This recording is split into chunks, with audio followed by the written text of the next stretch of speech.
Welcome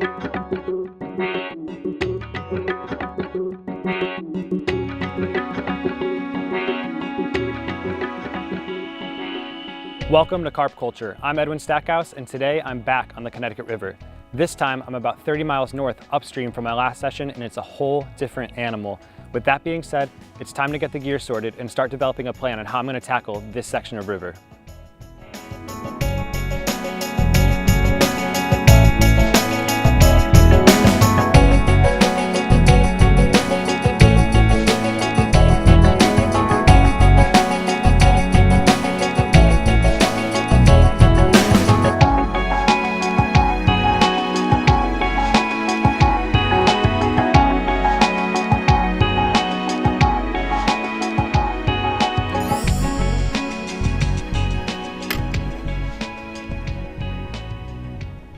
Well, I've seen about 4 or 5 fish boil in front of me, maybe 30 feet out, right behind a dense weed line. To keep them in my swim, I've thrown out a kilo of halved boilies. With the strong current, whole boilies will most likely keep rolling down the river. By chopping them, it allows them to become stuck in the grooves, contours, and snags on the riverbed.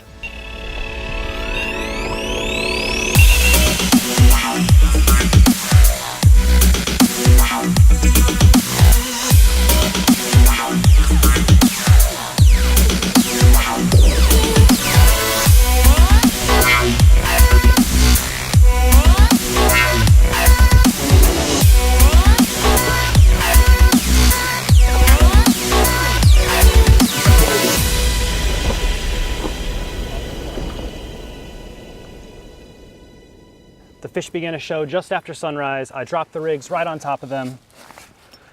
And here we are, off the mark, the 22.5 common. Beautiful fish. Has some lifted scales on the other side, so I'm gonna get those treated and send this one home.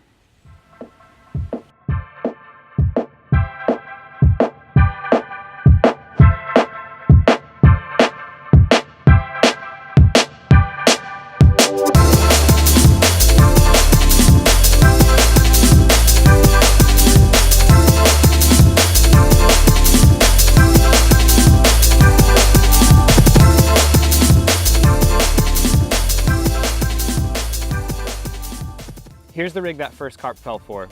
A simple blowback rig with a size 4 wide gape hook, a 20 mil essential IB boilie, topped with a piece of plastic corn. Now a lot can go wrong when fishing a large tidal river, and the last thing you'll want to worry about is rig failure and poor rig mechanics. A good bait on a simple rig that's strong and reliable will keep your mind at ease.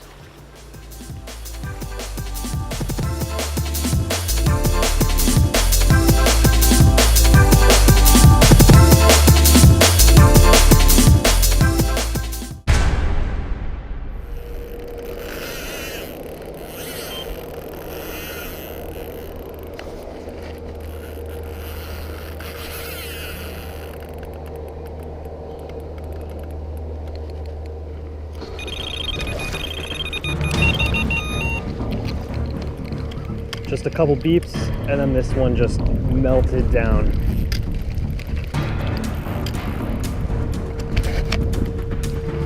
Carp are definitely still in the area. This one is taking me for a ride.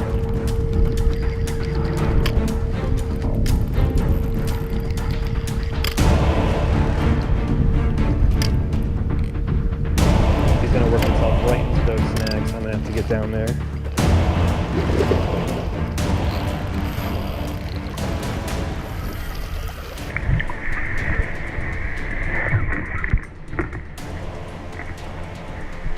I just had a brace of doubles. There's huge boats passing by, crashing waves into my bivvy. The water's projected to rise another 4 feet by this evening. Let's take a quick look at these carp. Both of these fell to the cell on the rig that I explained in my previous video. Very reliable. I could take that bait anywhere and it's always going to produce fish for me. And here's the second, slightly larger, 17.5 pounds. Let's get these guys back. I need to pack up my bivvy, all my gear, pull the rods, put everything back in the woods or I'm going to be completely underwater. We'll pick it back up in the evening.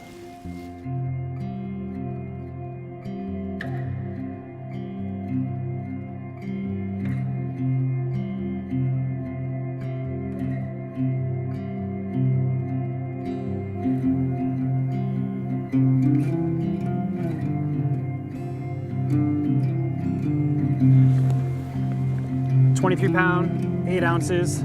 As you can see, I'm pushed back a lot farther into the woods now with the water level rising as rapidly as it is. I still have a lot of work ahead of me. This one wiped out my other 2 lines, made a mess. So I'm gonna have to tie up some new leaders. So let's get this guy home and get back to work.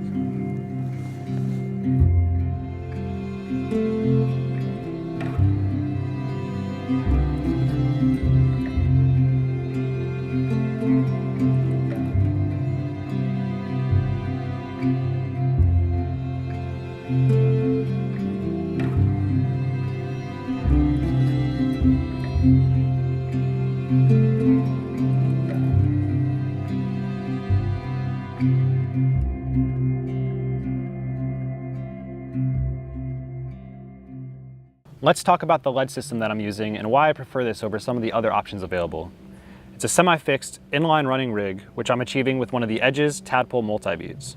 Now when that hook falls into the carp slip, it's gonna know something is wrong, and naturally, the first thing it's gonna do is shake its head and try and eject that hook.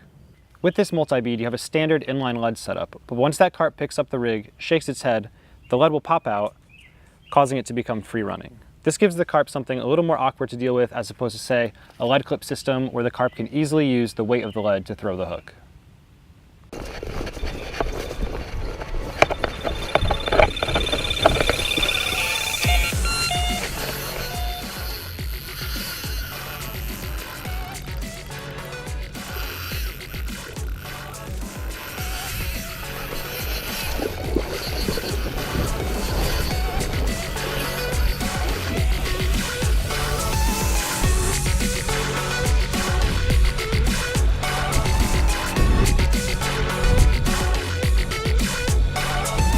Definitely a dangerous area to be.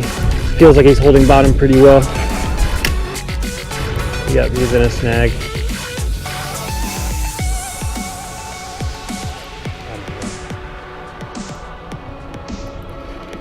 Okay, I think he's out.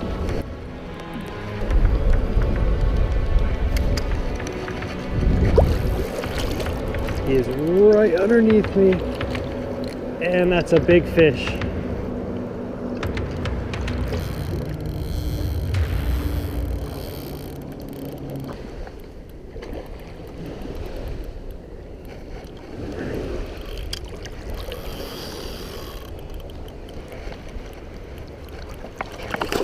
Oh.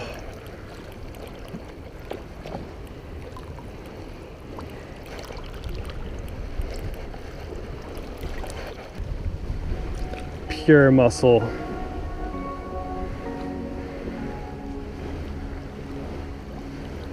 Wow.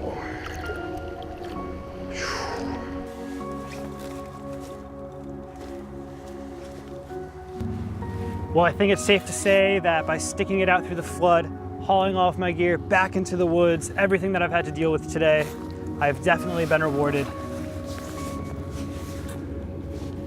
28 pound, 7 ounces, another incredible fish taken on the cell.